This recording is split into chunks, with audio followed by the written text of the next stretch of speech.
Para quienes no me conocen, mi nombre es María Carolina Portela Fernández, yo soy residente de cuarto año de neurocirugía de la Universidad de Antioquia y hoy en el gran seminario vamos a hablar del lavado neuroendoscópico en hidrocefalias poshemorrágicas neonatales. Los asesores para esta charla fueron el doctor Eduardo Cortés y el doctor Juan Esteban Salas, ambos neurocirujanos pediátricos. A modo de introducción, entonces, recordemos que el parto pretérmino tiene una incidencia estable en los últimos 30 años, pero con una mejoría notable en las tasas de supervivencia de los bebés producto de este tipo de partos. Esto debido a avances en la medicina perinatal. Para imaginarnos la magnitud de este tipo de problemas, es importante recordar que por lo menos 1 de cada 9 nacimientos ocurren antes de las 37 semanas de gestación en los Estados Unidos y tanto la edad gestacional como el peso al nacer se relacionan directamente con los desenlaces a largo plazo de este grupo de pacientes. La hemorragia de la matriz germinal, que es una de las complicaciones más conocidas de la prematurez, se ve entre el 15 al 20% de los recién nacidos cuyo peso esté por debajo de los 1.500 gramos y esa incidencia aumenta a medida que disminuye el peso de los bebés, siendo hasta la mitad de los bebés que pesan 750 gramos o menos. Del grupo de pacientes que hacen hemorragia de la matriz germinal, aproximadamente una tercera parte era una ventriculomegalia, y este grupo con ventriculomegalia, apenas una tercera parte va a requerir una derivación, pues un manejo definitivo para hidrocefalia, con una derivación pues, del líquido cefalorraquídeo, ¿cierto? Entonces, esto nos enfatiza la importancia de definir qué pacientes realmente necesitan una derivación y qué pacientes quizás solamente requieran medidas transitorias para el manejo de la ventriculomegalia en el momento agudo. El manejo de la hidrocefalia poshemorrágica depende de los factores asociados a esta y las complicaciones de la prematurez que pueda tener el paciente en cuestión. ¿Esto por qué motivo? Porque este grupo de niños tienen un mayor riesgo de complicaciones relacionadas pues, con sus demás comorbilidades, con que tengan enfermedad de membrana hialina, con que tengan siembras hematógenas, con que tengan sepsis neonatal con mayor facilidad, con que hagan enterocolitis necrosante, bueno, cualquier otra complicación de la prematurez. Esto resalta el papel fundamental que tienen las técnicas de manejo transitorio del exceso de líquido cefalorraquídeo, y es importante que recordemos que los principales factores de riesgo reconocidos para presentar hemorragias de la matriz germinal son los partos por debajo de las 32 semanas de edad gestacional y el peso al nacer menor a 1.500 gramos. También es importante que tengamos en cuenta que esta población tiene una propensión a tener desenlaces neurocognitivos adversos. Esto es multifactorial, no solamente relacionado con la hemorragia de la matriz germinal o la hidrocefalia secundaria a esta, sino también con alteraciones de la sustancia blanca periventricular, la leucomalacia periventricular, entre otros factores que aún no se reconocen pues, con claridad su mecanismo fisiopatológico. Alrededor de la década del 2000 se encontró que la discapacidad grave y muerte a 2 años en un grupo pues, de pacientes con hidrocefalia poshemorrágica que fueron llevados pues, en el ensayo DRIFT, que ahora más adelante vamos a hablar un poco de él. En ese grupo de pacientes que era el control, que eran quienes recibían el manejo estándar, la discapacidad grave y muerte a 2 años era del 71%. Y a pesar de los múltiples cambios en las intervenciones que ha habido en los últimos años, esa incidencia de discapacidad grave pareciera mantenerse igual en este grupo de pacientes. La incidencia de parálisis cerebral infantil en estos pacientes, su incidencia es variable, sin embargo es mucho más frecuente en los pacientes que tienen hemorragias de matriz germinal grado 4, que son aquellas en las cuales encontramos infartos venosos periventriculares asociados a la hemorragia de la matriz germinal. En ese grupo de pacientes, hasta el 49% de los pacientes pueden presentar parálisis cerebral infantil en comparación con el grado 3, pues que es la hemorragia de más del 50% del ventrículo o con ventriculomegalia, en los cuales apenas el 7% pueden llegar a presentar una PCI. Entonces, si bien estos porcentajes varían de acuerdo con la población evaluada y hay algo de heterogeneidad en los datos, sí se ha visto pues que con la gravedad de la hemorragia también aumenta pues como la gravedad de los desenlaces neurocognitivos. La contribución, sin embargo, la contribución específica de la hidrocefalia a esta carga de discapacidad es muy debatida. Nuevamente, como les estaba mencionando, en los pacientes que tienen infartos venosos periventriculares que fueron llevados a DBP porque presentaron también hidrocefalia, tiene mayor frecuencia de parálisis cerebral infantil moderada grave, 58% versus un 24%, y alteraciones visuales hasta en el 37% de los pacientes, en comparación con aquellos que tenían infartos venosos periventriculares, pero que no fueron llevados a derivación ventrículo-peritoneal. Sin embargo, otro número importante de estudios no ha logrado encontrar diferencias significativas estadísticamente en los desenlaces neurocognitivos entre los neonatos pretérminos con hidrocefalia poshemorrágica y sin hidrocefalia poshemorrágica. Entonces, sabemos que hay una alta probabilidad de tener desenlaces neurocognitivos adversos en esta población, mas no está tan claro que sea por la hidrocefalia únicamente, sino tal vez por la confluencia de múltiples factores asociados en este grupo de pacientes. Recordando un poco la fisiopatología de la hemorragia de la matriz germinal, recordemos que esta es una estructura que alberga progenitores de células neurales que se encuentra en los fetos entre la semana 8 a la 28 y que en este punto inicia su proceso involutivo que finaliza hacia las 32 semanas de edad gestacional. Por este motivo, las hemorragias de la matriz germinal son una enfermedad principalmente del prematuro, especialmente de aquel por debajo de las 32 semanas.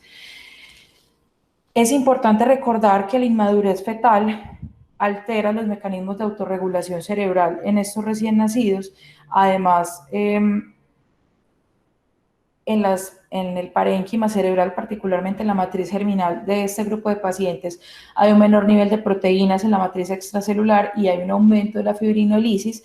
Estos dos factores asociados a la angiogénesis acelerada en la matriz germinal para dar soporte a estas células progenitoras hacen que esta sea un área exquisitamente vulnerable a inestabilidad hemodinámica, especialmente a picos de hipertensión, y que esto hace pues que tenga una mayor propensión al sangrado parenquimatoso en comparación con otras áreas del cerebro, especialmente en los recién nacidos prematuros que, como decía, pues tienen problemas para autorregular el flujo cerebral, a diferencia de bebés un poco más maduros. Adicionalmente, de forma experimental se ha recolectado evidencia que hay actividad proinflamatoria a nivel de la matriz germinal cuando hay hemorragia asociada. Esto explicaría que haya alguna alteración de la absorción del líquido cefalorraquídeo también por procesos inflamatorios a nivel del epitelio venoso. También tenemos que tener en cuenta que existe la posibilidad de tener obstrucciones intraventriculares por coágulos o detritos secundarios a la hemorragia, y también debemos tener en cuenta que la actividad proinflamatoria no solamente dentro del sistema nervioso central, sino además que afecte al feto en general, por ejemplo, los recién nacidos prematuros con madres que hayan tenido corioamnionitis o los bebés que tengan sepsis neonatales. Todos estos factores inflamatorios e infecciosos se han asociado con una mayor pérdida neuronal y con desenlaces neurocognitivos adversos dentro de la población pues, de bebés pretérmino. Entonces, el papel pues, de la actividad proinflamatoria es bastante importante, no solo en la hemorragia de la matriz germinal, sino en otras enfermedades del sistema nervioso central asociadas a la prematurez. La presentación clínica de la hemorragia de la matriz germinal generalmente se da en las primeras 72 horas de vida, rara vez sucede más allá de la primera semana. Por ese motivo, algunos protocolos institucionales en recién nacidos pretérminos recomiendan hacer ecografía transfontanelar a las 24, a las 72 horas de vida y por último a la semana, precisamente para detectar si hubo hemorragia de la matriz germinal o no en este periodo de tiempo. La presentación clínica de esto puede ser una presentación catastrófica en la cual el paciente rápidamente se torna inestable hemodinámicamente, en la cual hay un deterioro rápido del estado de conciencia y el paciente fallece antes que se puedan hacer mayores intervenciones.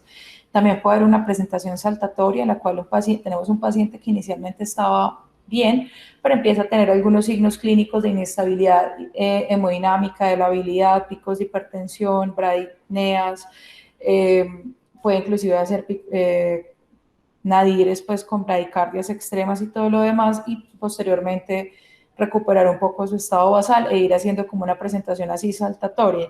Y por último, tenemos un grupo de pacientes que no hacen alteraciones mayores de su estado general, pero que igual hacen hemorragias de la matriz germinal y pueden hacer también ventriculomegalias e hidrocefalias poshemorrágicas. Especialmente por este último grupo es fundamental el tamizaje con ultrasonido que estaba mencionando ahora hace un momento, ¿cierto? Para poder detectar qué grupo de pacientes tiene hemorragia de la matriz germinal, inclusive aunque esta sea asintomática, y poder vigilarlos e intervenir pues en consecuencia de forma oportuna.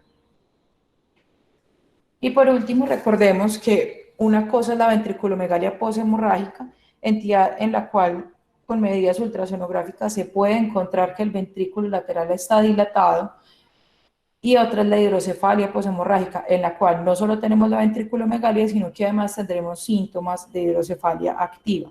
Este último grupo de pacientes son los que generalmente se intervienen en los estudios pues, que vamos a revisar en unos cuantos minutos. Entonces traigo esta gráfica para ilustrar un poco mejor cómo estos factores sistémicos y algunos factores intrínsecos del cerebro en desarrollo se entrelazan para aumentar el riesgo de hemorragia de la matriz germinal y de hemorragia intraventricular. Recordemos pues en la parte cardiorrespiratoria que este grupo de pacientes tienen alguna labilidad que pueden hacer picos de hiper e hipotensión. La hipertensión tiende a desencadenar sangrados como tal, la hipotensión puede causar lesión hipóxica que pueda tener una transformación hemorrágica posterior, el bajo gasto, la presencia de algunas conexiones fetales persistentes pueden también comprometer el gasto sistémico, y la hipercapnia nos puede llevar a una vasodilatación importante que lleva a sangrado. La hipoglicemia y la hipernatremia también se han visto asociados con mayores incidencias de hemorragias intraventriculares, así como la anemia, la trombocitopenia u otras alteraciones de la coagulación asociadas pues, a patologías de la prematurez. Nuevamente, la respuesta proinflamatoria tiene un papel prominente al aumentar el riesgo de la hemorragia intraventricular, así como de otras patologías del sistema nervioso central, y la anatomía inmadura de estos bebés, especialmente a nivel de la matriz germinal, hace que también sea un área más susceptible de sangrado, en parte porque el crecimiento arterial hacia la sustancia blanca está incompleto, entonces esto nos crea unas áreas de flujo limítrofe que son más susceptibles a estos cambios hemodinámicos de isquemia y de hipertensión súbita. La vasculatura de la matriz germinal, como había mencionado previamente, es muy frágil, esto hace que sangre con mayor facilidad, también por la inmadurez de la túnica muscular o la túnica media de los vasos arteriales en esta localización. Y también pues debemos tener en cuenta que la reactividad cerebral es bastante inmadura, lo cual hace que no se logre tener una buena regulación del flujo sanguíneo cerebral. Entonces, ¿cómo vamos a encontrar estos bebés? Generalmente son bebés muy enfermos.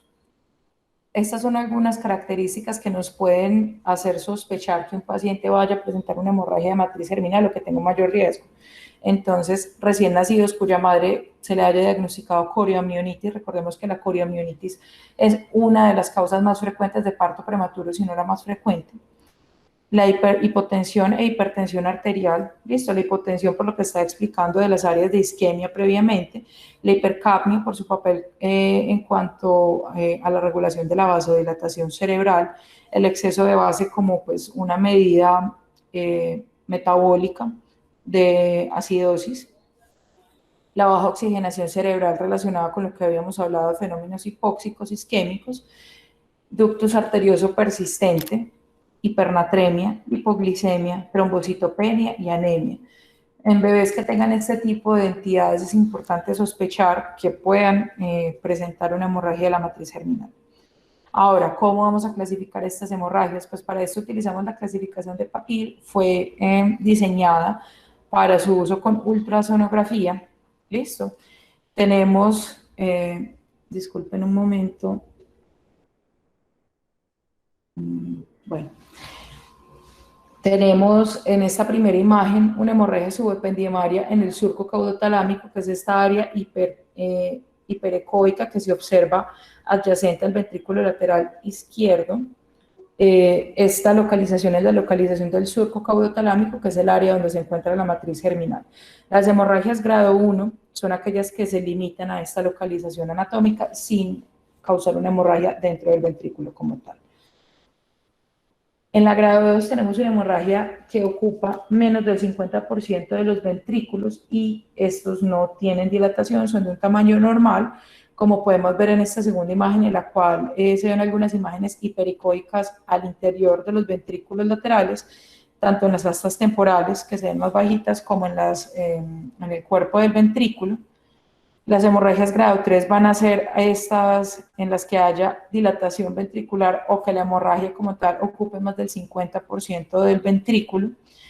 Y por último tenemos las hemorragias grado 4, que son aquellas que van a tener infartos venosos parenquimatosos pues adyacentes al ventrículo, como les estaba mencionando en la introducción. La ventriculomegalia poshemorrágica, entonces, depende en gran medida de las mediciones ultrasonográficas. ¿Por qué motivo? Pues la ecografía transfontanelar tiene algunas ventajas en su uso pues, en población prematura. Lo primero es que hay una menor exposición a radiación por la naturaleza pues, de la imagen y además no requiere que se movilicen pacientes inestables al servicio de radiología. Sin embargo, estas técnicas presentan una variabilidad interevaluador no despreciable. La técnica es operador dependiente, lo cual hace que su mayor utilidad sea en el seguimiento, ojalá por el mismo ecografista, cosa que puede ser difícil de lograr en algunas instituciones en nuestro medio. Las medidas que se tienen en cuenta en el plano coronal, pues vamos a tener el índice ventricular de Levin, que es una medición que va desde la falx hacia la pared lateral del ventrículo lateral en el cuerpo. El límite para esto son 4 milímetros por encima del percentil 97. Esto tiene unas tablas pues, de acuerdo con la edad gestacional. El ancho del asta anterior es una medición que se hace en diagonal desde el septo pelúcido hacia la pared lateral del asta anterior. La medición en este caso patológica sería de más de 4 milímetros, que es 1 milímetro por encima del percentil 97. Y el ancho del tercer ventrículo mayor a 3 milímetros, que también se corresponde a 1 milímetro por encima del percentil 97. En el plano sagital se toma en cuenta la distancia tálamo-occipital mayor de 26 milímetros, que también es 1 milímetro por encima del percentil 97. Entonces, estas medidas, ¿cómo se toman? Aquí tenemos un ejemplo pues, de la literatura, de cómo se miden algunas. Esta primera medición en rojo es el índice ventricular de Levin. Como les estaba explicando ahorita, va desde la falx hasta la pared lateral del cuerpo. Listo. Tenemos como segunda el ancho del asta anterior. Aquí tenemos pues las referencias que se toman en cuenta para su medición. El ancho del tercer ventrículo, entre ambas paredes del tercer ventrículo, y la distancia tálamo-occipital, que va pues desde el pulvinar del tálamo hasta la pared externa pues del cuerno occipital. Muy bien. Entonces, ¿qué es la hidrocefalia poshemorrágica? Nuevamente, la ventriculomegalia que ya habíamos descrito previamente, asociada a signos clínicos de hidrocefalia aguda. ¿Cuáles van a ser estos entonces? Primero, un aumento progresivo del perímetro cefálico. El límite que se ha establecido en algunas referencias de la literatura es de 2 milímetros al día, es decir, digamos uno lo podría redondear a 15 milímetros semanales, ¿cierto? Este aumento progresivo debe hacer llamar la atención de quienes cuidan al paciente. También la irritabilidad extrema o la presencia de apneas y bradicardia deben hacerlo pensar y solicitar los estudios diagnósticos pertinentes. Una fontanela anterior tensa y prominente, que es quizás un signo clínico de difícil evaluación, puesto que requiere pues, que el evaluador esté familiarizado y también tener en cuenta que la medición se debe hacer ojalá con el bebé tranquilo para evitar influencia de las maniobras de Valsalva. También podemos encontrar diastasis de las suturas, especialmente la coronal y la sagital, las cuales se palpan a través del cráneo del cuero cabelludo del paciente. Puede haber prominencia del sistema venoso superficial en cráneo. Y por último, podemos tener alteraciones oculomotrices, particularmente limitaciones para la supraversión de la mirada o la paresia del sexto párpado, también se puede encontrar. En cuanto a principios generales del tratamiento, recordemos nuevamente, los recién nacidos pretérmino tienen alto riesgo de complicaciones por su naturaleza inmadura como tal. Dentro de estas complicaciones especialmente relevantes para este tema es que estos pacientes tienen mayor riesgo de exposición de los componentes del sistema de derivación ventrículo-peritoneal, el riesgo de hacer infecciones y siembras hematógenas al catéter o al líquido cefalorraquídeo es bastante elevado también, esto por inmadurez de la barrera hematoencefálica. El riesgo de fístula de líquido cefalorraquídeo por la calidad inmadura de los tejidos blandos también es un riesgo bastante significativo, y la disfunción de los catéteres no es rara en este grupo de pacientes, puesto que el líquido hemorrágico tiene una alta carga de proteínas y de detritos celulares que pueden obstruir los componentes del catéter o la válvula. Entonces, a raíz de este gran riesgo de complicaciones, empezaron a aplicar medidas transitorias para manejar la hidrocefalia mientras se alcanza una madurez fisiológica suficiente que permita controlar estos riesgos un poco. Dentro de estas medidas transitorias tenemos algunas intervenciones no quirúrgicas como las punciones lumbares o punciones ventriculares, o tenemos otros dispositivos como la derivación ventricular externa o los dispositivos de acceso ventricular, sea un reservorio subcutáneo o una derivación ventrículo subgaleal. Y por último, una alternativa pues más reciente es el lavado neuroendoscópico. En cuanto a las medidas definitivas de manejo, pues tendremos la derivación ventrículo-peritoneal, y en algunos casos se puede utilizar la tercer ventriculostomía endoscópica con coagulación de los plejos coroideos. Nuevamente, los objetivos de este manejo transitorio es lograr una madurez fisiológica, también evitar las cirugías innecesarias. Recordemos que una tercera parte de los bebés con ventriculomegalia poshemorrágica no van a requerir una derivación ventriculoperitoneal definitiva, y también disminuir las complicaciones asociadas pues a implantación de dispositivos en forma temprana. En cuanto a los criterios para llevar a cirugía de derivación ventriculoperitoneal definitiva, esto es bastante debatido en la literatura. Cada grupo tiene sus criterios establecidos prácticamente. Sin embargo, los que uno más encuentra reportados en la literatura pues son el peso por encima de 2.500 gramos, algunos manejan hasta 2.000 gramos de peso mínimo para llevar a DVP definitiva. El líquido cefalorraquídeo debe tener las proteínas ojalá por debajo de 1 gramo, algunos hablan de 1.5 gramos por decilitro.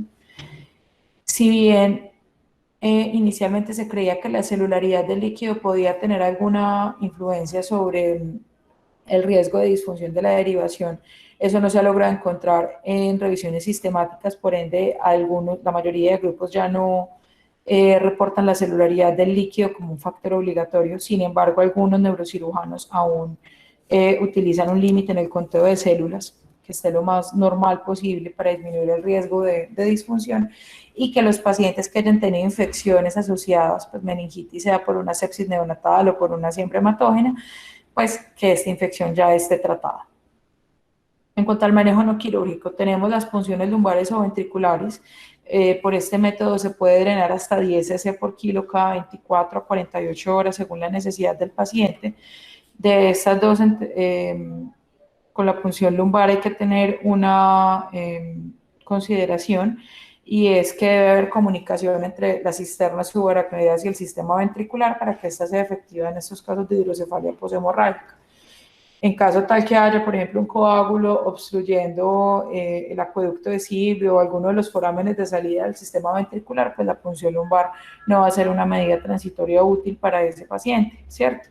Y a pesar de que inicialmente hubo algunos indicios que podría disminuir el riesgo de progresión de hidrocefalia poshemorrágica, pues en realidad revisiones recientes no han logrado demostrar este dato. Simplemente sirve para el manejo transitorio de la hidrocefalia en este grupo de pacientes. En cuanto al manejo farmacológico, actualmente no hay un papel significativo de este en el manejo. Inclusive se llegó a hacer un ensayo clínico aleatorizado con acetazolamida y furosemida. Sin embargo, se tuvo que detener tempranamente el estudio porque se encontraron peores desenlaces en el grupo tratado. Entonces, lo ideal, según la mayoría de los textos que uno revisa con hidrocefalia poshemorrágica, es llevar al paciente a manejos quirúrgicos transitorios, inclusive más que las punciones lumbares o las ventriculares a repetición. De estos tenemos 3 grupos de intervenciones grandes. Unos realmente son 2 grupos grandes, perdón. El uno son los sistemas derivativos transitorios, ahí tenemos la derivación ventricular externa. Tenemos los dispositivos de acceso ventricular, que son unos dispositivos que tienen un catéter dentro del ventrículo y se conectan a un reservorio similar al de Omaya, más no un Omaya, pues el perfil del Omaya, que es un poco más redondeado y más alto, hace que el riesgo de exposición de ese reservorio sea mayor. Entonces, para esto diseñaron un reservorio que se llama el reservorio de Rickham, que es similar a un Omaya, pero más planito, y sirve únicamente para extraer líquido, no para infundir medicamentos. Y tenemos las derivaciones ventrículos subcaleales, en las cuales se deja un catéter al interior del ventrículo, conectado a un bolsillo subcutáneo, en el cual pues, el líquido cefalorraquídeo se drena de forma pasiva, constante, y allí pues absorbe la circulación sistémica. De estos tres es importante tener en cuenta con las derivaciones externas que en algunos estudios se ha encontrado mayor riesgo de infección y de disfunción de estos catéteres, mientras que la principal preocupación con las derivaciones ventrículos subgaleales son la fístula y el aspecto estético que tiene el bolsillo subgaleal, especialmente pues para la familia de los pacientes que lo pueden encontrar incómodo, puesto que esta última intervención tiene un perfil muy similar al de los dispositivos de acceso ventricular. Una alternativa quirúrgica que se creyó iba a funcionar era la terapia Drift. Esta consistía en una irrigación continua con fibrinolítico, haciendo un lavado ventricular.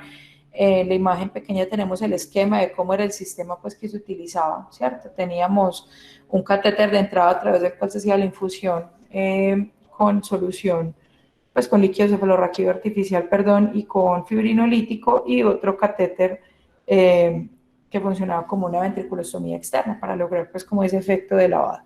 En este estudio no se logró encontrar que disminuyera el riesgo de muerte o la necesidad de derivación ventriculoperitoneal en el grupo intervenido. Y además, este grupo intervenido se encontró que tenían mayor frecuencia de hemorragias ventriculares secundarias. 35% de los pacientes intervenidos tuvieron nuevas hemorragias ventriculares versus un 8% en el grupo de control. Esto llevó a que el estudio se finalizara de forma anticipada, pues por futilidad y por aumento de los eventos adversos en el grupo intervenido. Sin embargo, esto hizo pues que el estudio tuviera apenas 77 pacientes recolectados. Estos pacientes se les hizo un seguimiento, se perdieron muchos pacientes en el seguimiento, pero en el último reporte del estudio, que fue a 10 años después de la intervención, se encontró que había mejoría en los desenlaces cognitivos, que pasaban de tener un 70% de discapacidad grave o muerte a tener solamente un 30% de esto, ¿cierto? Una disminución importante. Sin embargo, pues queda la duda de qué tan significativo sea esto o no, puesto que estas conclusiones las tomaron con un grupo de 35 pacientes, que fueron los que lograron seguir a 10 años, ¿cierto? Sin embargo, teniendo en cuenta el fundamento teórico de la terapia Drift, que en un momento lo vamos a hablar, un grupo de autores particularmente empezaron a proponer la posibilidad de hacer un lavado mediante neuroendoscopia, buscando disminuir la carga de productos de degradación hemática, de hierro libre y de proteínas que permitiesen limitar una respuesta inflamatoria y con eso pues poder mejorar en parte los desenlaces de los pacientes. Este era el fundamento teórico. Comparando entonces las tres medidas transitorias que había hablado inicialmente, que se utilizan de forma clásica, debemos tener en cuenta que tanto la derivación ventrículo subgaleal como los reservorios de Rickham tienen una sobrevida larga, al menos mayor pues que la de la derivación ventricular externa, precisamente por la disfunción y algunas otras diferencias que están aquí citadas, especialmente el riesgo de infección. Importante tener en cuenta el riesgo de sobredrenaje, especialmente con las derivaciones externas, puesto que se debe ser muy cuidadoso en los protocolos en su posicionamiento. Y también en cuanto a la limpieza del sistema. Eso hace pues que en realidad su uso sea limitado en algunas unidades neonatales, pues particularmente aquí no se utilizan mucho las derivaciones externas con este objetivo. Bueno, en cuanto al lavado neuroendoscópico, entonces, al menos teóricamente y de forma experimental, hay evidencia que los productos de degeneración hemática y hierro libre en el líquido cefalorraquídeo desencadenan una respuesta inflamatoria aún mayor que lleva a una lesión secundaria, especialmente pues, en los pacientes con hemorragia intraventricular por hemorragia de matriz germinal, ¿cierto? ¿Qué evidencia, digamos, de la vida real nos apoyaría esta teoría experimental? Pues que en el estudio DRIFT, a pesar de haber hecho hemorragia intraventricular secundaria en los pacientes intervenidos, tuvieron mejores desenlaces cognitivos, ¿cierto? En el grupo control, y recordemos que no hubo diferencias en la mortalidad, o sea que tampoco estamos hablando que se hubiera seleccionado solamente el grupo de supervivientes, ¿cierto? Con el lado neuroendoscópico tenemos el mismo fundamento. También estamos disminuyendo la carga de productos hemáticos, de proteínas, de hierro libre. Sin embargo, esto se hace bajo visión directa con el endoscopio, con una técnica estéril en quirófano. La evacuación de los hematomas es controlada y no utilizamos fibrinolíticos. Estos últimos dos ítems hacen que, al menos en teoría, varios grupos empezaran a utilizar esta estrategia, puesto que por lo menos en teoría, si usted tiene una evacuación controlada de los hematomas y pues, de los coágulos, y adicionalmente no utiliza el fibrinolítico, pues no tendría por qué aumentar el riesgo de hemorragia intraventricular secundaria.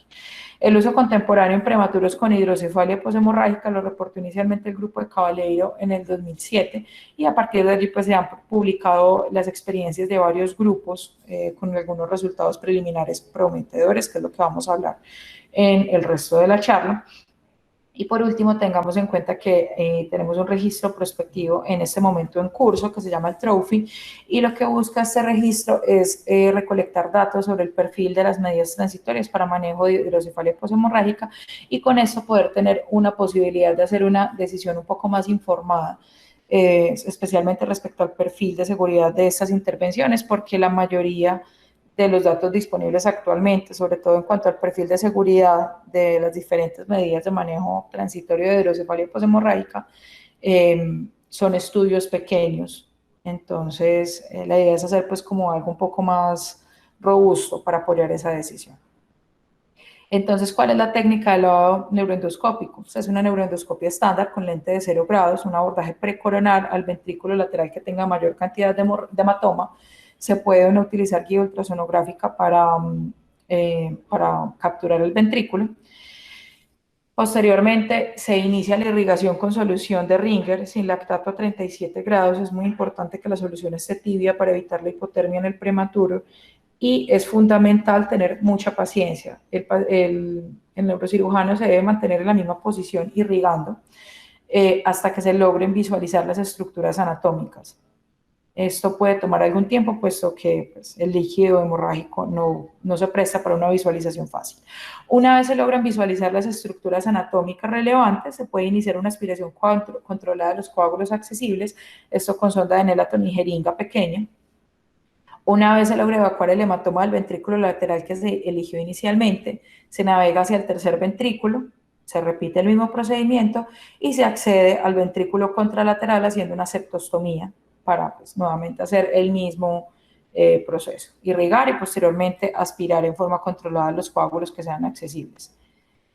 El procedimiento finaliza en el momento en el que tengamos un líquido cefalorraquídeo claro. Se debe hacer una hemostasia cuidadosa con irrigación, en caso tal pues que la aspiración de los coágulos desencadene nueva hemorragia, y en promedio se utilizan entre 2 y 3 litros de solución de Ringer para lograr este líquido claro.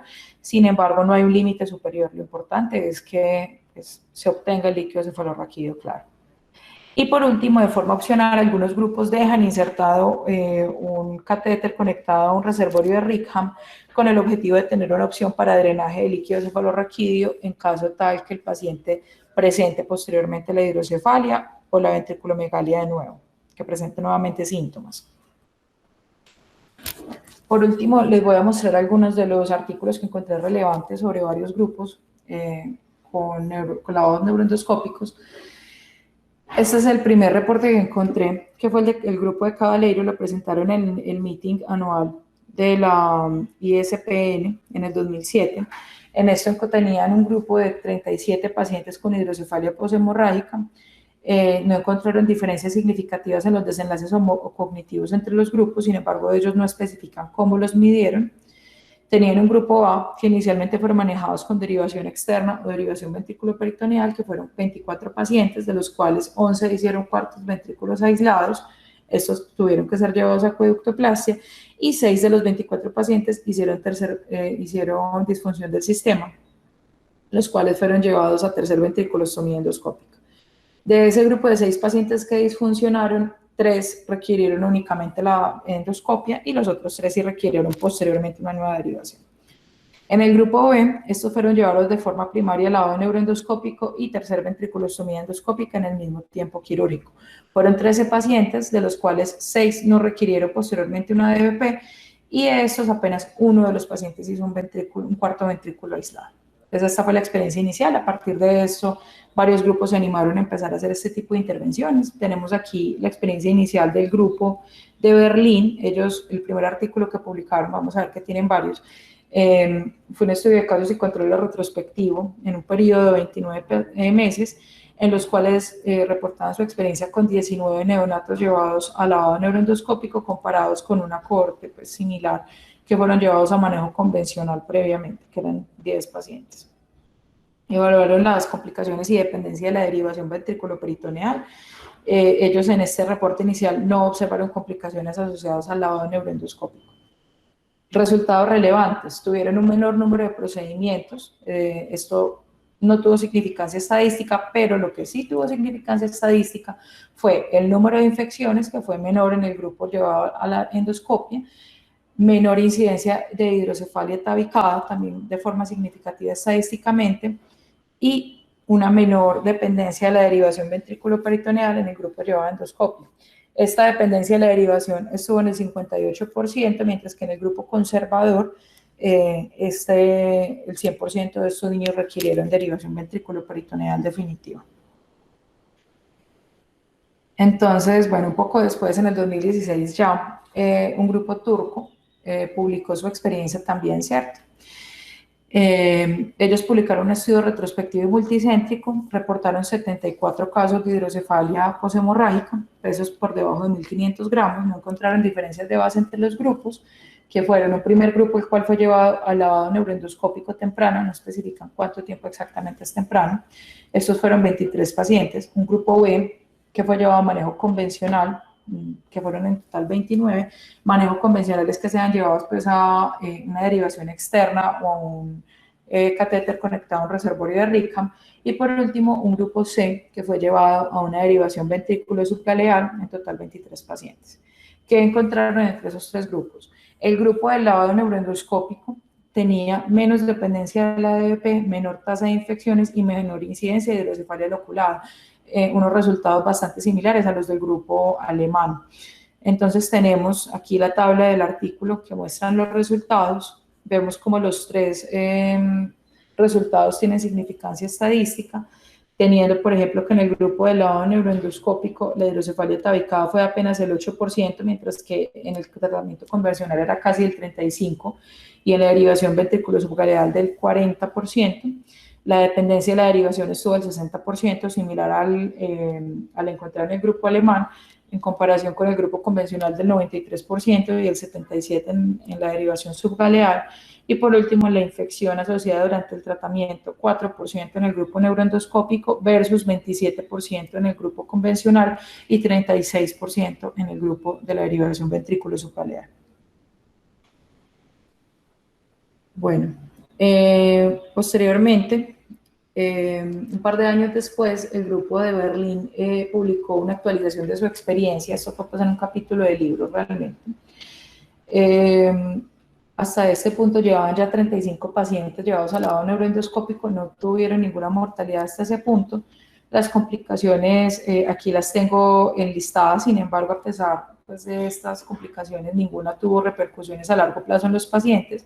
La dependencia de la derivación estaba en el 60% de los pacientes llevados a endoscopia, y la discapacidad cognitiva grave la reportaron en un 33%, esto con seguimiento a 2 años. Estos datos son bastante similares a los datos del grupo de tratamiento del estudio DRIFT a 2 años de seguimiento, ¿cierto? Entonces vemos que además de tener menores incidencias de infección, de hidrocefalia tabicada y de dependencias de la derivación, pareciera disminuir también la discapacidad cognitiva grave en este grupo de pacientes. Bien. Tenemos en esta tabla unas comparaciones de algunos desenlaces entre las derivaciones ventriculares externas, los dispositivos de acceso ventricular y las derivaciones subcaleales con el lavado neuroendoscópico de la serie pues, propia de estos autores. ¿Listo? Bien. Este artículo, que es del 2018, es también de este grupo alemán. Esto lo que hicieron fue reportar los pacientes que tienen un seguimiento mínimo de 1 año, operados pues entre septiembre del 2010 y mayo del 2016. El lavado neuroendoscópico lo hicieron a una mediana edad de 31 semanas y peso promedio de 1.523 gramos. La mayoría fueron niños más pues, hombres. Tenían una mortalidad del 5.3% en este grupo al año, la dependencia de la derivación ventriculoperitoneal del 55%, no encontraron una relación entre la edad gestacional, el peso al nacer, o pues estos dos ítems al momento de la endoscopia, con la probabilidad de dependencia de la derivación ventriculoperitoneal. En los pacientes que eran llevados a DBP, tenían una sobrevida de la derivación sin necesidad de revisión de 63% a 12 meses y de 56% a 24. Recordemos que las incidencias pues, de disfunción que obligan a revisión en este grupo pues, de niños derivados en forma temprana está cerca del 50%, por ende, por lo menos la sobrevida a 1 año parece ser mejor con la neuroendoscopia, inclusive a pesar de que requieran la derivación. Y los pacientes pues tuvieron una mediana de intervenciones por paciente de 2, ¿cierto? La mayoría de los pacientes fueron llevados a 2 intervenciones. Bueno, hablando un poco de qué es este registro del trophy que estaba mencionando un poco más temprano, entonces la idea de esto es tener un registro multicéntrico prospectivo, ¿cierto? En cuanto al tratamiento quirúrgico de la hemorragia, de la hidrocefalia, poshemorrágica. La idea de este estudio es incluir pacientes que no hayan tenido cirugías para hidrocefalia poshemorrágica previamente, que tengan una edad gestacional corregida al momento de la cirugía por debajo de las 41 semanas, que tengan hemorragia intraventricular e hidrocefalia poshemorrágica por ultrasonido, y que hayan sido llevados a manejo quirúrgico, sea con derivación externa, con dispositivo de acceso ventricular, con derivación ventrículo-subcaleal o con lavado neuroendoscópico. Los pacientes que ingresen a este registro debe tenerse la posibilidad que se pueda hacer seguimiento hasta 5 años después de la intervención pues para medición de algunos desenlaces neurocognitivos.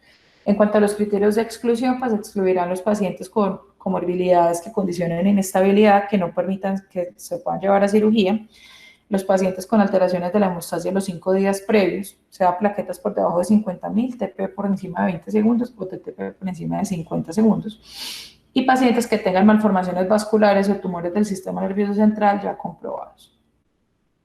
La idea de este estudio es medir desenlaces. El desenlace primario va a ser los desenlaces neurocomportamentales a 5 años de edad y utilizarán estas escalas para medirlos, el índice de Bailey, el gross motor y un par de escalas adicionales de calidad de vida. En cuanto a los desenlaces secundarios, medirán la cantidad de cirugías relacionadas con hidrocefalia, la morbilidad quirúrgica, el tiempo en UCI, la mortalidad asociada a estos procedimientos y algunas medidas radiológicas en cuanto al tamaño ventricular y complicaciones perioperatorias. Muy bien. Ya casi para terminar, este estudio publicado el año pasado reportaba los desenlaces en el neurodesarrollo dentro del grupo pues, de pacientes intervenidos por el grupo de Berlín. Ellos lo que hicieron fue ver estas medidas del neurodesarrollo en bebés que fueran llevados al lavado neuroendoscópico 2 años después del lavado neuroendoscópico. Entonces, ¿qué encontraron en este estudio? Una cognición clasificada como normal, pacientes pues, con un índice de Bailey por encima de 70 puntos del 30%, que lograron marcha independiente o con ayudas mínimas, eso es un gross motor entre 0 y 2 de 78%, y con factores encontraron algunos factores de riesgo relevantes para desenlaces adversos al hacer regresiones logísticas, que fueron los pacientes que requirieran manejo con medicación antiepiléptica, pacientes con comorbilidades sistémicas como por ejemplo enfermedad de membrana hialina, enterocolitis necrosante, displasia broncopulmonar, etcétera, o los pacientes con patología cerebelosa. Estos tres grupos de pacientes se debe tener en cuenta que pueden tener un mayor riesgo de tener desenlaces del neurodesarrollo adversos, por lo menos en este grupo de pacientes. Aquí tenemos algunas gráficas. Bueno, es importante tener en cuenta con estos tres factores que mencioné que la magnitud del estimado en realidad está muy cerca pues de la unidad, por ende pues la significancia estadística queda en duda, pero por lo menos hay una tendencia en este sentido. Bueno. En este otro estudio también del año pasado, este es de un grupo de Sevilla, ellos reportaron su experiencia con lavado neuroendoscópico. Fue un análisis retrospectivo de los pacientes con hemorragias grado 3 y grado 4 tratados con lavado neuroendoscópico. Estos fueron 46 pacientes con una edad gestacional promedio de 30 semanas y peso promedio de 1.671 gramos. La mayoría de los pacientes fueron llevados a un solo lavado neuroendoscópico, sin embargo, reportaron hasta 3 lavados en 12 pacientes. ¿Qué complicaciones encontraron? Encontraron las infecciones posoperatorias en 10 de los 46 pacientes, sin embargo, hay algo importante en este ítem, y es que el riesgo de infección se relacionó de forma significativa con el número de lavados neuroendoscópicos a los que llevaron a los pacientes. Tuvieron 6 casos de fístula que resolvieron pues con sutura, con refuerzos de la sutura, y 3 casos de resangrado. La dependencia de la derivación en este grupo fue del 58%. La derivación logró una sobrevida de 50% un año, que es pues lo mismo de la mayoría de los pacientes. El desenlace motor fue favorable en el 65% de los pacientes, esto es que logren marcha independiente o con ayudas mínimas, y el desenlace cognitivo bueno se encontró en el 53% de los pacientes. Ellos, para poder hacer la medición de los desenlaces cognitivos, lo que hicieron fue, pues crearon como una escala propia en la cual ellos valoraban la capacidad del paciente de estar integrado a actividades escolares, y para ellos un desenlace bueno es que el niño esté en el colegio en el año pues escolar apropiado para su edad. Requiere o no ayudas pues adicionales como pues, terapia cognitiva o refuerzos pues en cuanto a la parte académica, pero que esté en el mismo año. Bien. Y en esta gráfica está lo que les quería mostrar de las infecciones, que en los pacientes que fueron llevados a un solo lavado neuroendoscópico, en realidad el riesgo de infección es mínimo, mientras que si tenemos múltiples lavados, que en este caso fueron hasta 3 lavados, pues más de la mitad de los pacientes van a tener infección. Entonces, esto es importante tenerlo en cuenta pues a la hora de interpretar esa tasa de infecciones en este estudio en particular. Muy bien, entonces a modo de conclusiones, la hidrocefalia pashemorrágica es una entidad de difícil manejo por múltiples factores, tanto del paciente como las posibles secuelas que puede dejar y las comorbilidades que se asocian en este grupo pues, de pacientes. El lavado neuroendoscópico es un procedimiento relativamente nuevo, apenas se está adquiriendo experiencia a nivel mundial, pero múltiples reportes, múltiples grupos en múltiples localizaciones han mostrado resultados bastante similares, y es que apuntan a la mejoría del riesgo de hidrocefalia tabicada, que como todos sabemos es probablemente uno de los tipos de hidrocefalia más difíciles de manejar a largo plazo. Disminuye el riesgo de infecciones, de neuroinfecciones asociadas en este grupo de pacientes, que se pueden volver también en un gran dolor de cabeza para nosotros como tratantes, y también disminuye la probabilidad de requerir una DBP a largo plazo, con todo lo que eso implica. Entonces, aunque apenas está adquiriendo experiencia, es importante que tengamos en cuenta y que estemos pendientes de cómo evoluciona el conocimiento en esta área, puesto que los resultados apuntan a ser bastante buenos. Y este tipo de intervenciones nos demuestra una vez más que la neuroendoscopia en la población pediátrica tiene un papel importante y que cada vez será más relevante en el manejo de distintas patologías, no solamente la hidrocefalia poshemorrágica, sino pues otros tipos de hidrocefalia, los tumores intraventriculares, entre otras enfermedades, lo cual hace que sea fundamental que nosotros como residentes y los neurocirujanos pues jóvenes recién graduados, inclusive aquellos de más edad pues que estén manejando población pediátrica, tengan un entrenamiento adecuado en este tipo de técnicas. Muchas gracias a todos.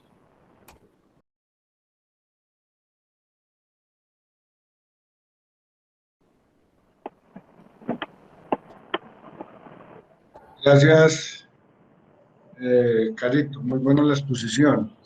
Eh, yo siempre he tenido un cuestionamiento en este tipo de pacientes y es que la tecnología va mucho más adelante que el sentido común. Entiendo que ahora están sacando niños hasta de 700 gramos vivos y en mi concepto eso es un desastre desde el punto de vista neurológico, pero obviamente no es culpa de los neurocirujanos infantiles.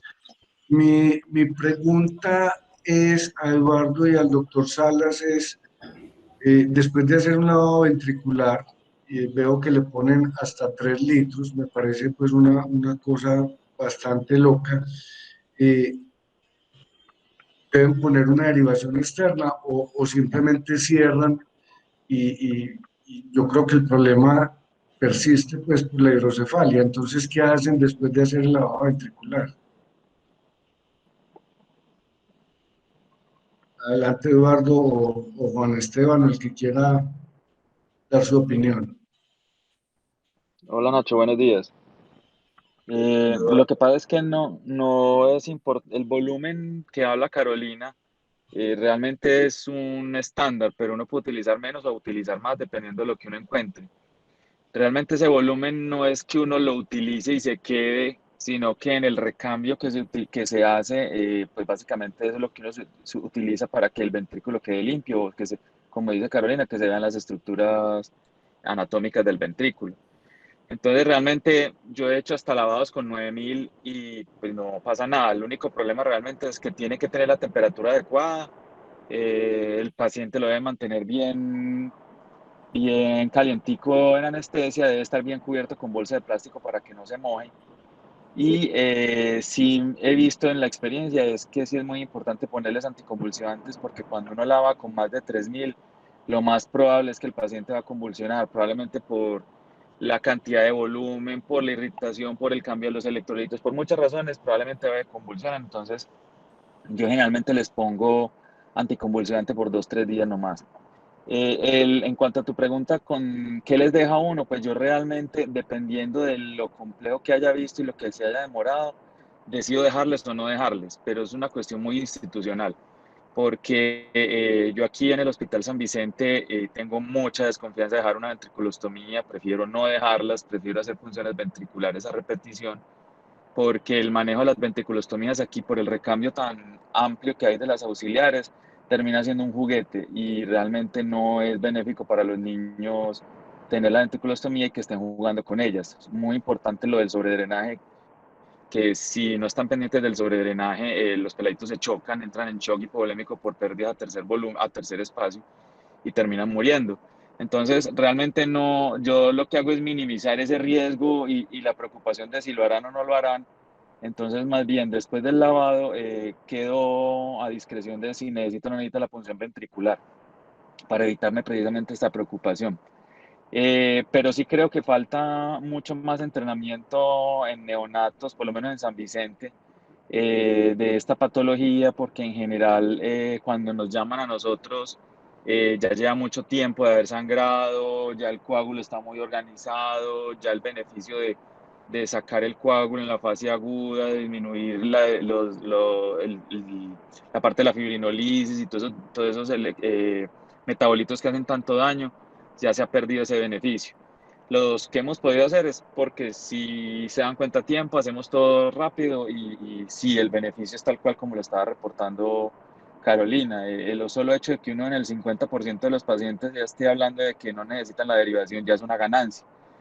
Y el otro porcentaje que el sistema de derivación dura más también es otra ganancia, porque cada reintervención duplica el riesgo de infección del paciente. Entonces, entre menos lo tengamos que tocar, pues siempre va a ser mucho mejor para el paciente. Pero creo que más que educación de nosotros que tenemos que conocer el tema y aprender a hacer el lavado ventricular, también es muy importante que el equipo que está cuidando al neonato también esté acorde con lo que estamos haciendo, porque si no, realmente lo que pensábamos ganar con la endoscopia lo perdemos con el posoperatorio, que es todos estos cuidados que tienen que ser de la temperatura, del seguimiento neurológico, de la pues del anticonvulsivante, de todo esto. Entonces, creo que hay que ir de la mano de todo eso y hay que entrenar a todo el mundo, Pero básicamente es por eso, Nacho, que no les pongo ningún otro dispositivo, sino que prefiero yo estar pendiente y hacer las funciones si las necesito.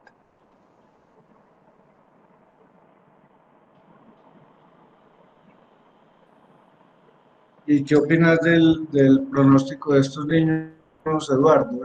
A mí me parece que los prematuros tienen un pronóstico demasiado malo. A los que les va bien son demasiado hiperactivos y eso a los que les va bien.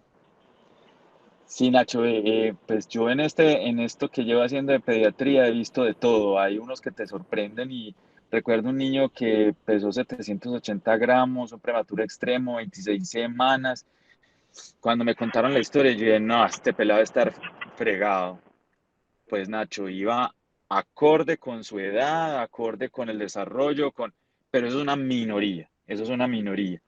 La otra minoría son hiperactivos, pero son manejables, son un tanto manejables y es comprensible eso de la hiperactividad que es manejable. Pero pues yo creo que todos sabemos que la mayoría de los prematuros, extremos, de más de de menos de 1500 gramos, que tengan todas las complicaciones del prematuro, el gross motor de los pacientes es malo, las posibilidades son muy malas, pero eso es la mayoría de los pacientes. Pero sí hay una minoría que les va muy bien. Ojalá uno tuviera un predictor con respecto a las complicaciones de cuál le va a ir muy bien para trabajar y a cuál no, pero realmente no lo hay. Termina uno trabajándoles a todos y mirando cuál puede salir y cuál no, pero ya después de que se ha desgastado pues uno mucho en el manejo de esos pacientes. Pero sí, sí he visto niños normales, completamente normales, los he visto. Me imagino que los milagros existen porque son normales, pero en general el desenlace no es muy bueno. Siempre tienen su problema cognitivo, siempre necesitan, son más dependientes, salen poco, necesitan cuidado en la casa. Es lo normal que uno ve pues del prematuro. Gracias, Eduardo. ¿El doctor Salas tiene algún comentario?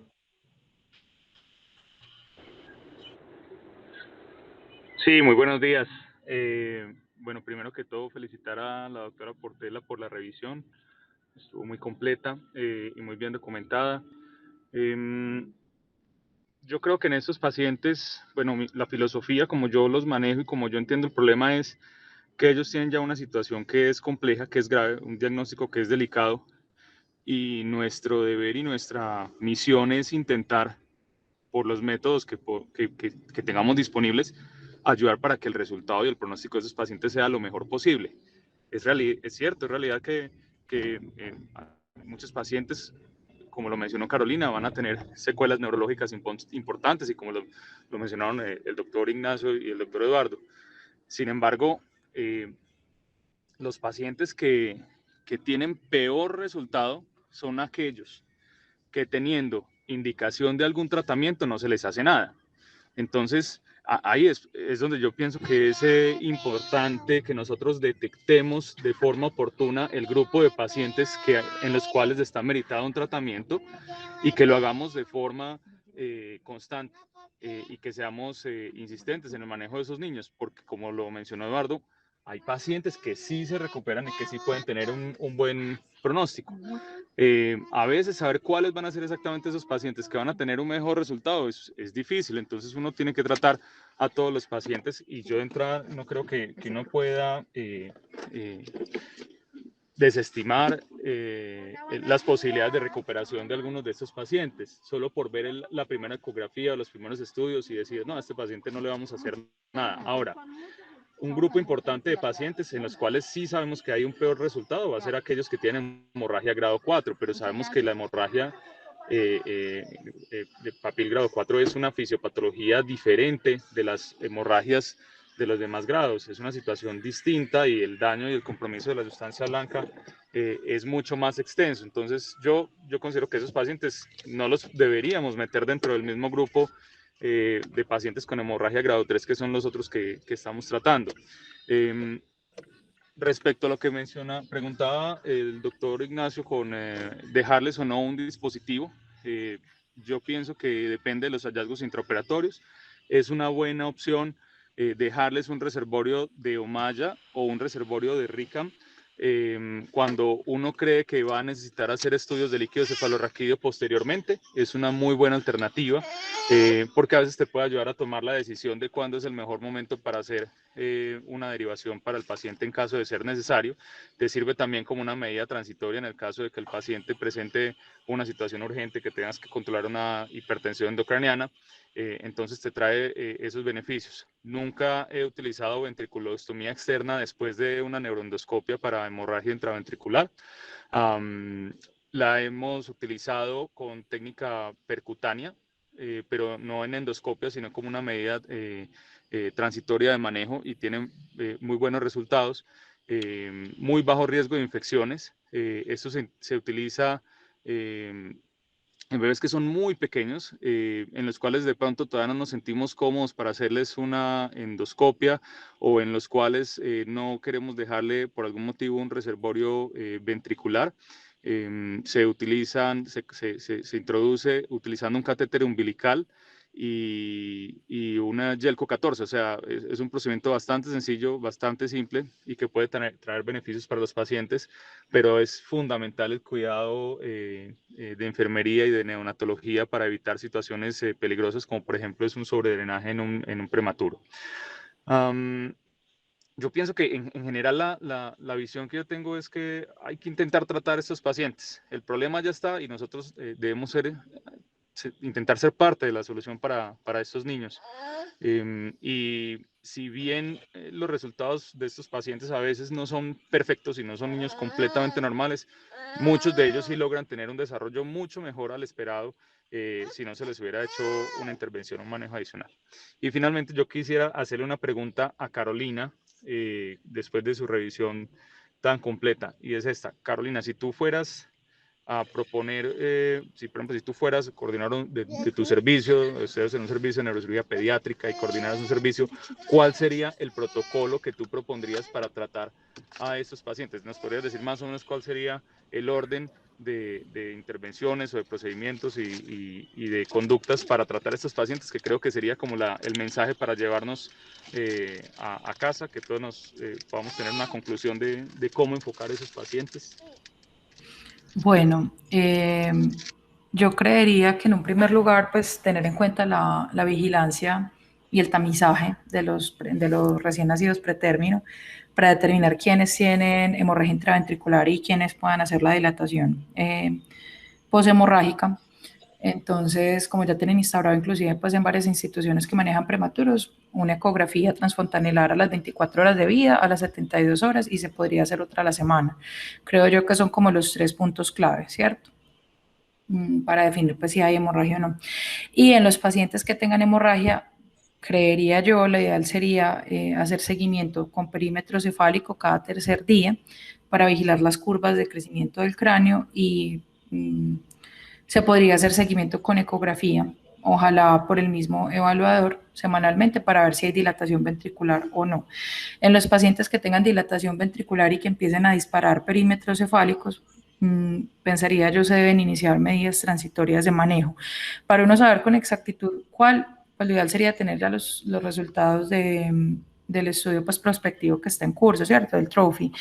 Sin embargo, a la luz pues, de lo que revisé ahora, si uno cuenta con un neurocirujano que tenga entrenamiento en endoscopia neonatal, una buena opción sería hacer un lavado neuroendoscópico, y en el mismo tiempo quirúrgico se puede dejar un reservorio de Rickham conectado pues a un catéter ventricular para tener un acceso en caso tal pues que sea necesario posteriormente evacuar líquido cefalorraquídeo si reaparecen los síntomas de hipertensión endocraniana, o se requiere pues hacer algún otro estudio de líquido cefalorraquídeo.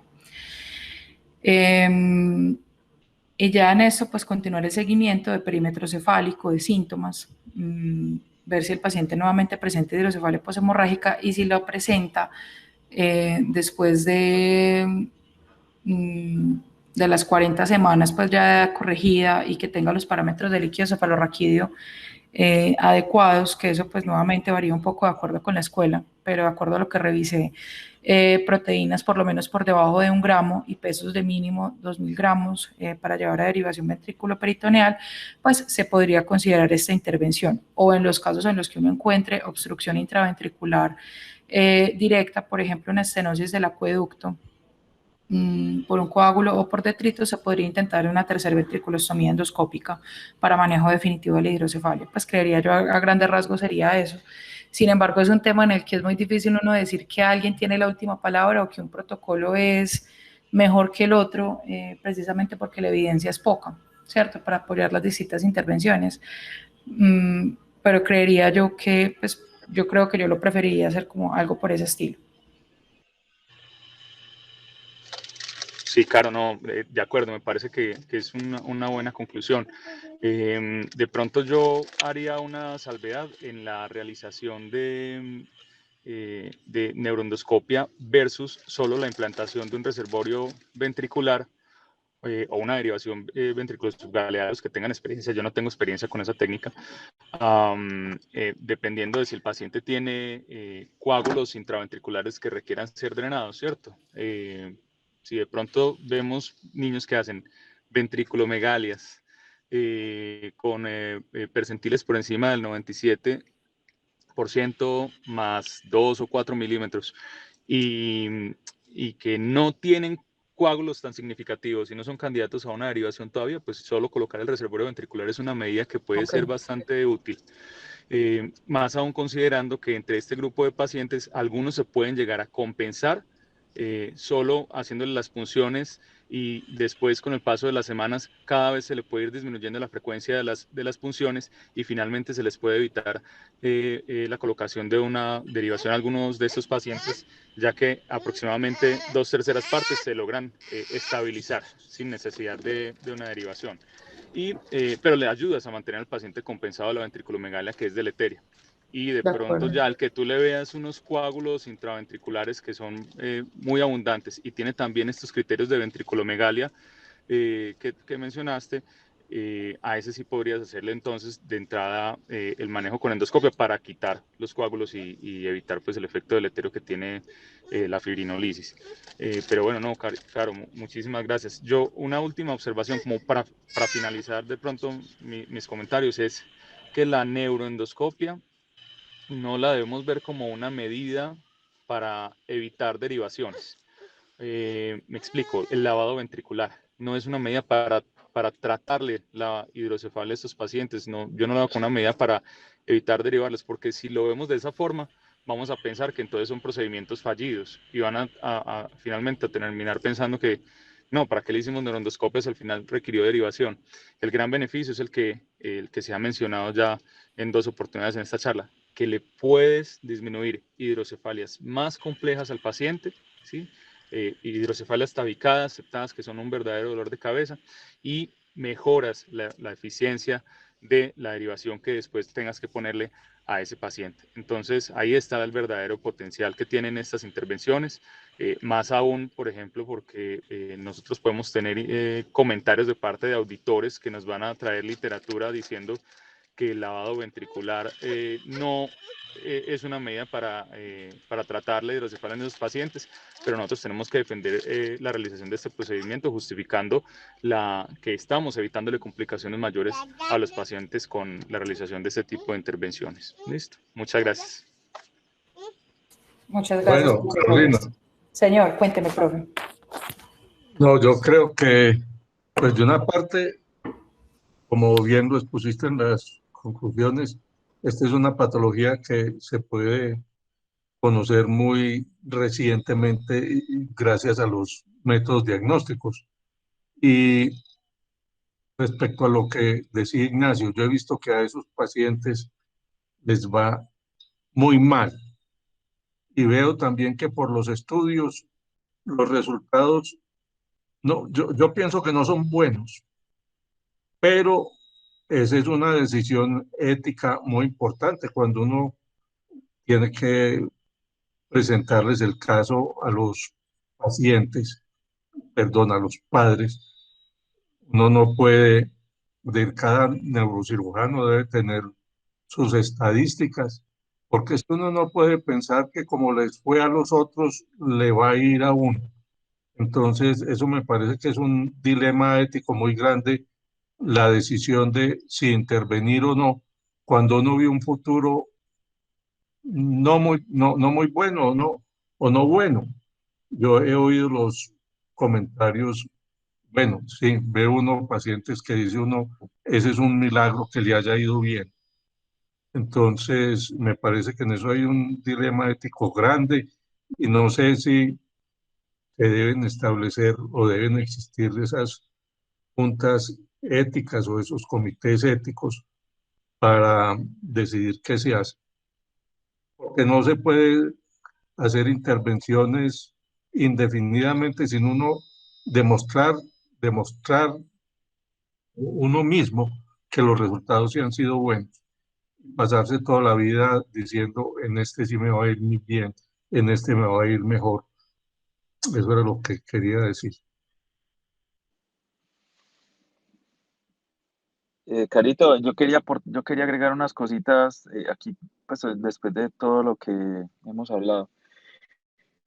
En cuanto a lo que hablamos de que no hay una fórmula mágica para definir lo del pronóstico de esos pacientes y cómo van a terminar, sí creo que es muy importante mirar las patologías asociadas que tienen al prematurez, ¿no es cierto? Entre más patologías asociadas a la prematurez, peor desenlace, entre menos tenga, mejor desenlace. De acuerdo. Podríamos decir que si encontramos un niño que tiene una enterocolitis necrotizante perforada, que le tuvieron que intervenir con alteración ventilatoria severa, con la enfermedad pulmonar crónica del prematuro, retinopatía y hemorragia, uno ya se imagina que vamos por mal camino. Entonces, pero si solo fue la hemorragia intraventricular grado 2, que mejoró muy bien, que ha evolucionado muy bien, tenemos otro pronóstico. Entonces, creo que antes de embarcarnos a ponerle la chapa al pelado que le va a ir mal, que va a estar muy jodido y todo el cuento, creo que deberíamos revisar la historia, mirar qué tantos factores en contra tiene antes de tomar ese tipo de decisiones, pues, pero creo que en general la historia nos podría apoyar mucho, ayudar mucho a tomar las decisiones, pero en general, entre más patologías asociadas tiene, peor les va, entre menos tengan, mejor les va, y probablemente nos puede ayudar a encaminarnos. Una cosa muy importante que, bueno, Esteban, es cierto, la endoscopia muchas veces se cree que es para evitar la hidrocefalia y no, Pero no. realmente el lavado ventricular se diseñó fue para controlar todas esas sustancias del metabolismo de la sangre para que no hagan el daño, ni neurológico ni el sistema de drenaje del líquido, ¿no es cierto? Entonces, se hace es precisamente para evitar ese daño y las complicaciones después de eso. Si dentro del resultado final el paciente no necesita la derivación, maravilloso, es un resultado excelente, pero si no, igual estás controlando precisamente esos desenlaces graves del metabolismo de la hemoglobina, ¿no es cierto? Y el último comentario, dentro de los reservorios ventriculares que se ponen, yo quisiera hablar de un detalle técnico y yo ya te lo había dicho a ti, Carito. A mí no me gusta el Omaya para ponerlo en neonatos tan pequeños, me gusta mucho el Ricam por el perfil. El perfil del Omaya es un perfil muy alto, la piel es una piel muy delgada con nada de grasa subcutánea, entonces la posibilidad que haga una úlcera por presión y se exponga el Omaya es muy alta. Y ahí tendríamos una complicación adicional, no solo la infección del reservorio, la ventriculitis que puede tener, sino la piel necrosada para el colgajo de la piel para cerrar. Entonces, el detalle técnico es que no utilizo la malla para estos prematuros, sino que utilizo el RICAM porque es perfil bajo, muy bajo, no tiene mucho problema, se deja funcionar las veces que uno necesita y cumple el objetivo que es básicamente hacer los drenajes. Y no tiene este problema de hacer la úlcera por presión porque el perfil realmente es muy bajo. Inclusive hay que marcar la piel muchas veces porque uno ya ni siquiera lo siente de lo plano que es. Entonces es un detalle técnico ahí a tener en cuenta. Carito, también quería decirte que la charla te quedó muy buena, la revisión muy buena, el objetivo muy claro, así como expresaste tu protocolo para el manejo, me parece que estoy de acuerdo pues con lo que propusiste y muchísimas gracias. Eduardo, una observación también sobre los reservorios. Yo también prefiero los RICAMs, pero si por algún motivo alguno de los aquí presentes no llega a tener disponible un RICAM y lo que tiene disponible es uno Omaya, hay que tener presente que hay dos, en nuestro medio hay dos opciones de Omaya. uno que es de 13 milímetros y el otro que es de 18 milímetros. Sin embargo, el que es más grande, bueno, el de 18 milímetros tiene más bajo perfil. Entonces yo sí he utilizado ese reservorio, bueno, lo utilicé hace 5 o 6 años cuando no teníamos los RICAMs, utilizaba ese reservorio que es más grande, tiene un perfil más bajito, no tuve problemas, nunca tuve complicaciones. El otro detalle que técnico era que hacía la disección, la implantación del reservorio subperióstica. Entonces disecaba el periósteo y lo metía debajo del periósteo como para tener una capa adicional que protegiera el reservorio. Y así pues no tenía problemas. Y el otro detalle importante es que las punciones del reservorio siempre tienen que ser en puntos distintos, no siempre hacer la punción siempre por el mismo puntico, porque si no también va debilitando la piel y eso favorece que hagan más las lesiones en piel que estás mencionando.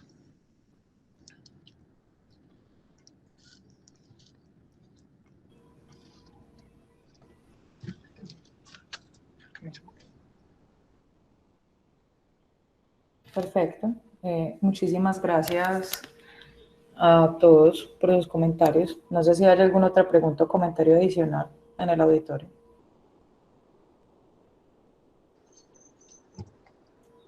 Caro, una pregunta técnica. ¿Cómo evitas las fístulas después de una neuroendoscopia?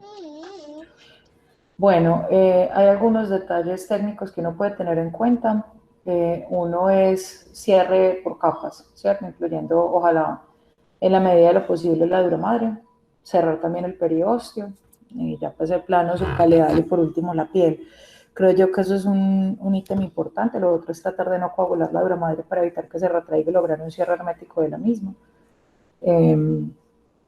Creería yo que esas son como la... Ah, bueno, y lo otro que uno debe hacer es planear la incisión, que no quede justo encima, o sea, la incisión que no quede encima del trépano, sino que quede cubierta por el flap cutáneo, pues como, y que, pues, que el trépano quede por fuera de la línea de sutura, para que no quede directamente pues como comunicada con el exterior potencialmente. Claro, y en adultos que dejamos a veces un gel foam o alguna cosita ahí en la corticotomía y en la dura madre, ¿crees que eso se puede hacer en estos bebés o no es tan recomendable?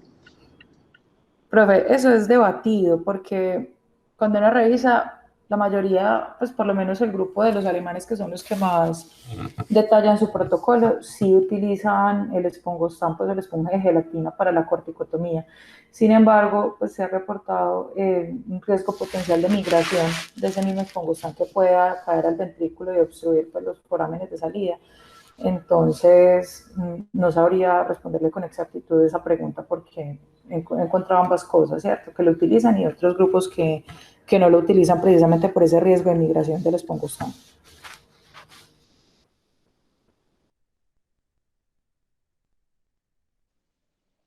Yo creo que el tamaño del espongostand es lo importante y el tamaño de la corteza.